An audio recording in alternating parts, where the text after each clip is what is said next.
Good morning, good afternoon, good evening, whatever side of the diaspora that you may be on. Welcome to the Mental House. I am your host, Khadija.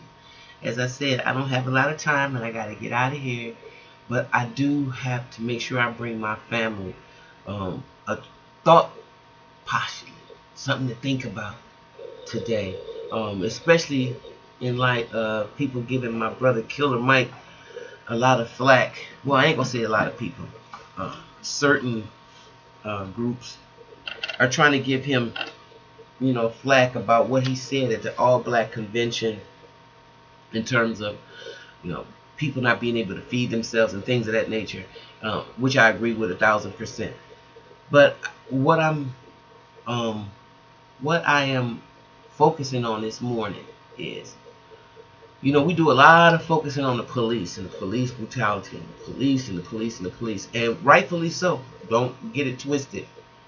And I think with the police department, all we are doing is wanting to have some people held accountable for the brutality that they are inflicting upon, you know, upon you in your clan. So most people don't seem to understand that the only thing that we want, besides the killing to stop, is that somebody's got to be held accountable. And because no one is being held accountable, is a reason to almost just, just come unglued at the scene. Because at some point, you can't keep getting pushed down, pushed down, pushed down, pushed down. So, with that being said, I wanted to uh, read this little short article. And it is regarding the police in this slave patrol. You know, what I want y'all to understand is, just like we worry about the police, and if you look at the climate in the country, you can see that because Donald Trump is running for president, you saw that what you thought wasn't a race problem in America, I guess finally you are coming to grips with. There are more racist people in America than you could have possibly ever thought. And the fact of it is, they never really accepted us. They have only tolerated us. Should be sinking in your head by now. But of course, we are some hard-headed, stiff-necked, and rebellious, prideful people for no apparent reason.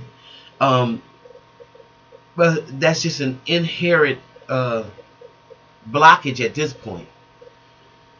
But it's a characteristic that we are. And the problem is, we at this point are not, we're playing checkers. And that's the only way I can hear it. We're playing checkers, they're playing chess. Okay? We have to realize we are only being tolerated. Always have, always will be in America unless the system of white supremacy is knocked down. Okay? Dr. Francis Crest told you already where it lies. You can't go talk about the media said, because the media is the propaganda arm of white supremacy. It's going to always slay the reporting towards the oppressor. That is his battle cry to control the media. What you hear, that's all part of it. You got the police to control you physically. You have the law, the lawyer, the criminal justice system. It's in everything that you do. Okay? So, once you understand that, then you have to realize that not only are you dealing up against that, you are also dealing with a people who really don't like you. Even though you have poor white abolition, I mean, you got white people that are so poor. You think black people are poor. You got some white people that are so poor to make your poor look like, damn, they live like that. But no matter how poor they are, they will never, ever, ever unify with you because they don't see themselves and their condition with yours. That is the biggest mind screw that white supremacy has created. Okay? It has got us so busy, uh, focusing on, that person is white, that person is white, that person is white. There's a book that the Nation of Islam put out, and it was called "The Secret Relationship Between the Blacks and Jews." Very interesting read, because we focus a whole lot on the evil slave master, but we always forget that when people were paying for slaves, and who were they giving the money to? Who was paying for those ships to come over there and hijack the African? See, so that story is just, so since we don't want to go there, and I don't want to regress, or you know how I do, my mind to go somewhere else. But I'm saying that to say, we have always been tolerated. Only tolerated. James Cameron, God rest his soul, the last beloved brother that's famous in that picture with the noose, in that empty noose. I loved him. I had claimed him as my godfather. I knew him personally. I loved him with the last program we did in Milwaukee before he went to DC, before he died, was in his honor. He said, they don't want us. They only tolerate us. Everything you have gotten in America is been through bloodshed, right? Just like the only thing that those people got when they separated from the Queen was through bloodshed. Now, if you want war without bloodshed, then you have to have enough sense to start supporting your own self. If you don't have enough sense to know that, and you out there want to start a fight, it's just ridiculous, because we're so far behind in the 8 ball. So all this killing, you need to understand that it's all part of the madness. Okay, so I want to share this with you, and once you realize that power concedes nothing without a demand, that's to control the political aspect. But when you start deputizing white supremacists, and when you start deputizing KKK guys, and when you get angry white lynch mobs that are going after people to do harm to them, it is, to me, amazing that as a group of people, we cannot pull our resources together. We cannot realize that this is definitely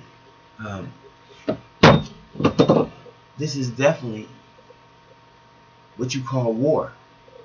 This is psychological, spiritual war. Okay? And so I'm saying that to say, real quickly, to know that the police department has derived from this type of entity, which is, I'm saying, the slave patrols, it's going to let you know that that's going to be a very, very hard institution to just keep going up against without having some real concrete measures taken.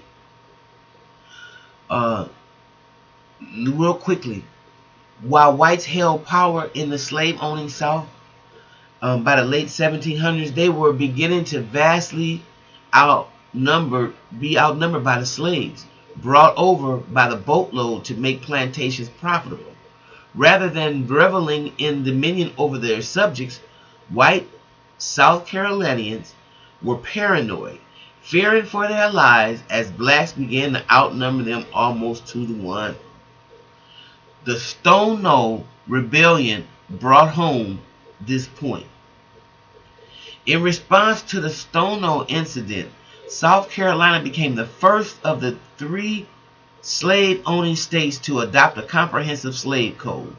The new code officially established slave patrols, or Paddy rollers, groups of white men charged through the civic duty to keep slaves down and to keep revolts from happening.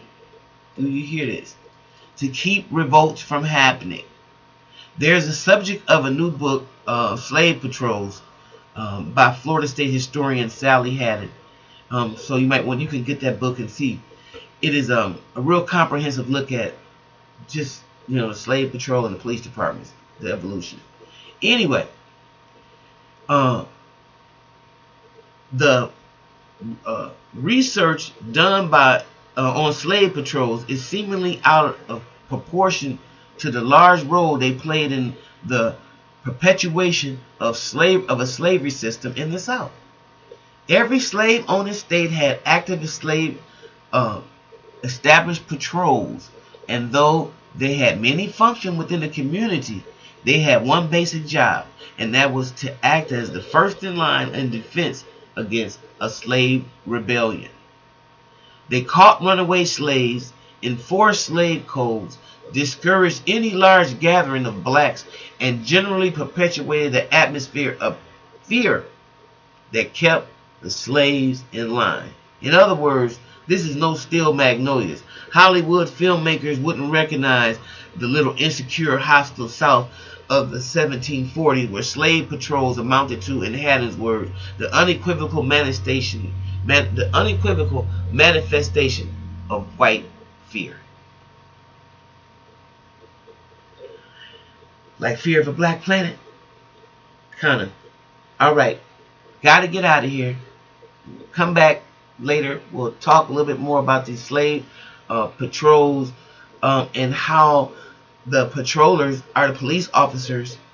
And if you think that's a problem, you got a militia that you have to deal with that's going to be deputized to also marshal in our death.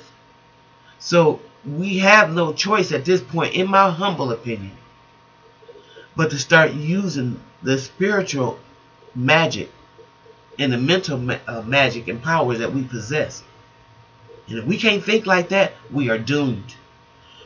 We got to start tapping into those magical gifts that we have that could allow us to give literature and art and music and math and science to the world.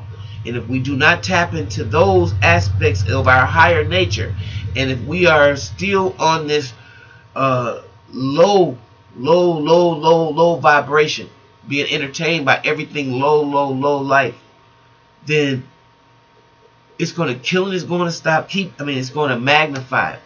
This is just the beginning, the tip of the iceberg. You're going to see bodies and blood running all out in the streets. All out in the streets. You think what you saw with Mike Brown was bad? Imagine 100 Mike Browns laying down the street with their blood painting the sidewalk. Okay? And what we going to keep doing? Black Lives Matter? Black Lives Matter? Okay. No. Think. Use your heart. But think. And everything, brother, what is his name? Killer Mike said? I agree with him. You can get mad if you want to. But deal with reality and stop making excuses. We dropped the ball. We got to pick it back up. And we got to do for self. Elijah Muhammad told you that. And it ain't never changed. Alright. If you like what you hear, please like and subscribe. I gotta go. See you next time in the mental house. Bye-bye.